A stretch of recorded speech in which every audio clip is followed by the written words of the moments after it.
Gente, olha, vamos começar então com os assuntos aqui do dia.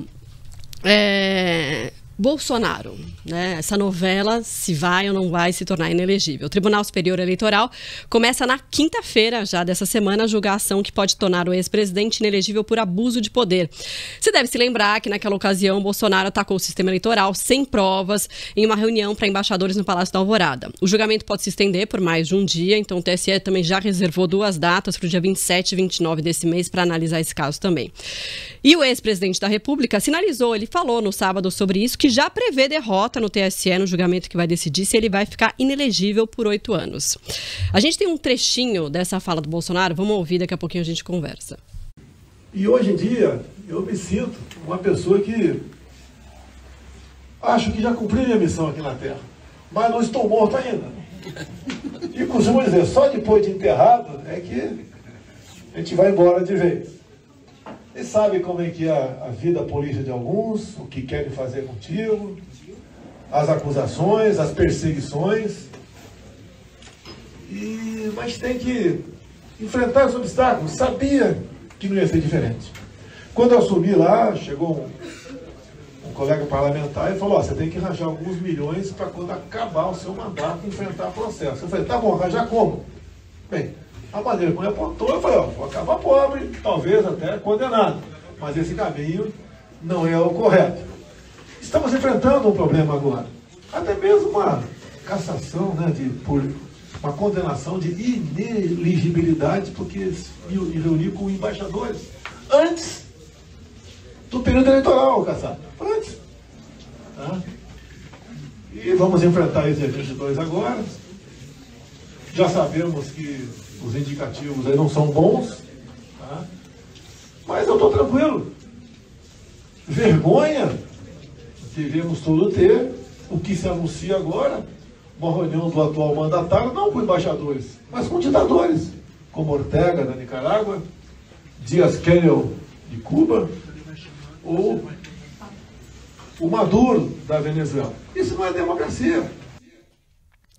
Tá, então, o ex-presidente Bolsonaro falou que já deu a entender que não tem muita esperança e acalmou ali o ânimo dos apoiadores dele. O que vocês esperam para esse julgamento? Bolsonarismo, ele, se de fato Bolsonaro se tornar elegível, vai sair mais fraco ou até mais forte depois desse julgamento?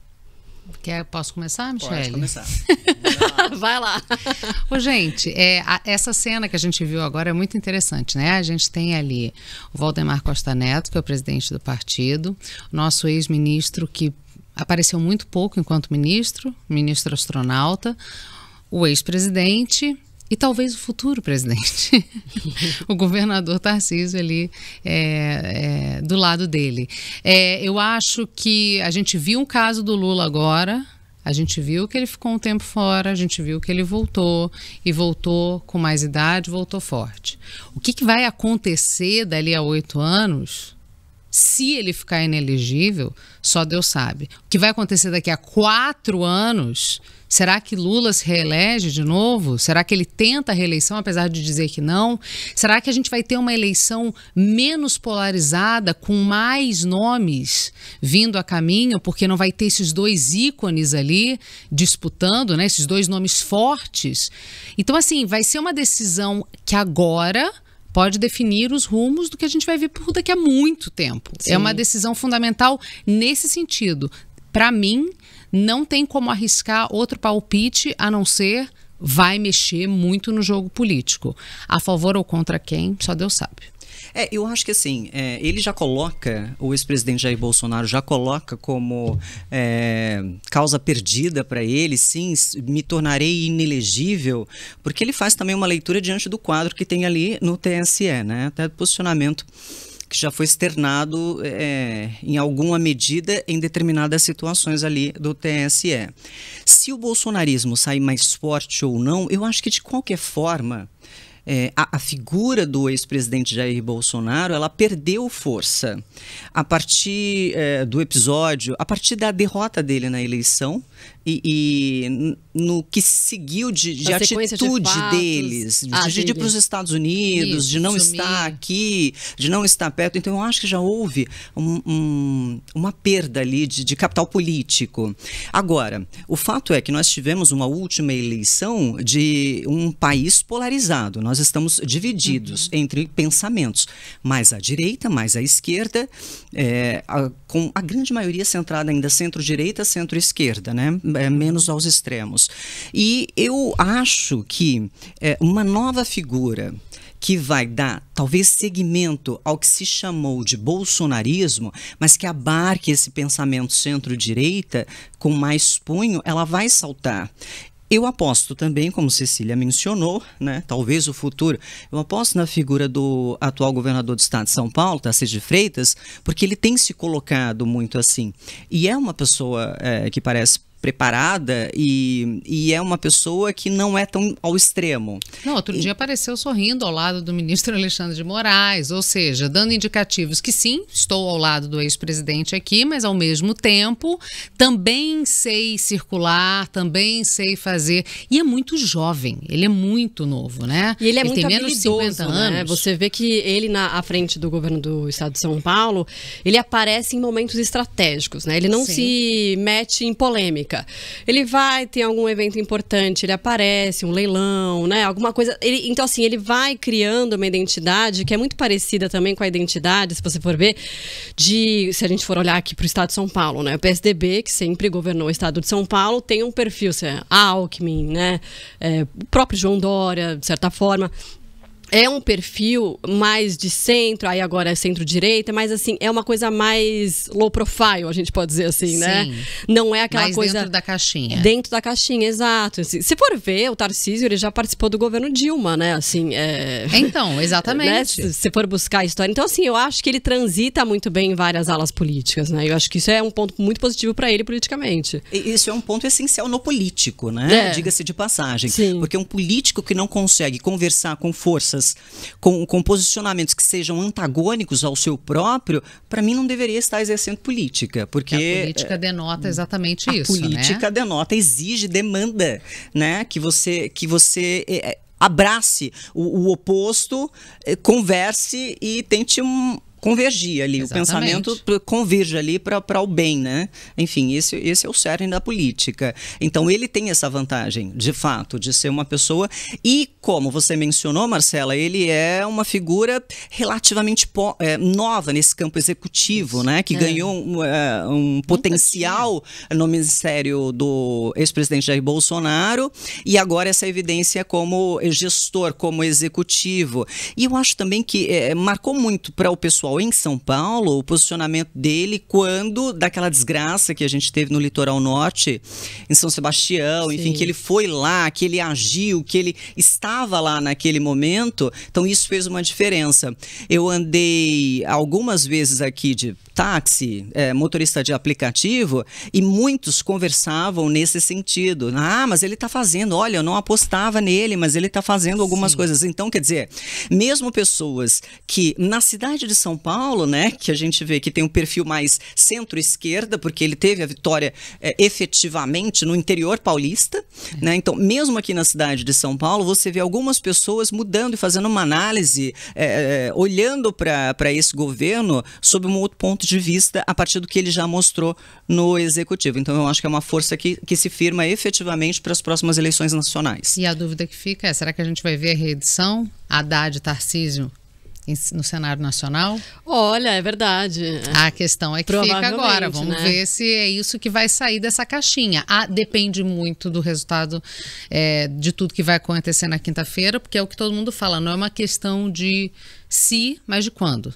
Ele se torna inelegível agora ou daqui a pouco, né? Mas vamos ver. Tá ficando difícil, de fato. Não, mas o pensamento é que seria já a partir da eleição, a contagem seria a partir da eleição de 2022, então ele seria inelegível até 2030. Isso. Né? Então vamos ver. Como é que porque assim, é muito difícil, né? Porque até o relator já falou que seu voto vai ser a favor da inelegibilidade e outros ministros também e tal. Mas assim, tem a questão do ministro Nunes Marques que pode pedir vista. Mesmo assim, é você postergar algo que já está meio que... dias. Então assim, não vai adiantar. E já tem outras 16 ações no TSE e tal contra o Bolsonaro. Então, acho que é isso, né? Ele tem que trabalhar agora para a candidatura, provavelmente do Tarcísio, né? Porque não tem, a gente não dá para saber. E também vai depender muito das eleições municipais. Eu acho que também tem um impacto muito importante do ano que vem. Se for pensar, por exemplo, o PL não quis até então, né, bancar a candidatura do Salles, que é um perfil de direita mais agressivo, digamos assim. Quis manter lá o apoio, não é oficial ainda, mas praticamente, ao Ricardo Nunes, que é o atual prefeito, que tem esse perfil mais centro, né? Nem centro-direita, acho que é mais centro mesmo, enfim. Inclusive, ele esteve aqui, falou que não, que o Salles foi afobado, não sei o quê. Se não me engano... certo é ele, né? Que tá... afobado.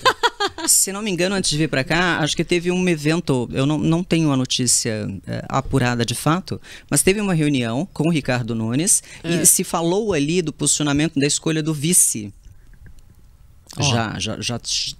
Já se cogita isso. Eu escutei falando que talvez o Tarcísio dependeria do governador Tarcísio, alguma indicação, enfim. Então, esse cenário parece que já está mais bem azeitado ali nos bastidores dos partidos ali. E é interessante nessa a gente só destacar, já que a gente está falando para o Brasil inteiro, que a gente foca tanto em São Paulo, porque a gente está falando do estado que movimenta, é a locomotiva desse país. Então, decisões que saem daqui, e eu acho que cada vez mais o Rio de Janeiro perde força nesse sentido, por conta de todo o poder paralelo que envolve o Rio de Janeiro. Então, quando a gente fala de decisões que são tomadas aqui em São Paulo, a gente está meio que dando um panorama...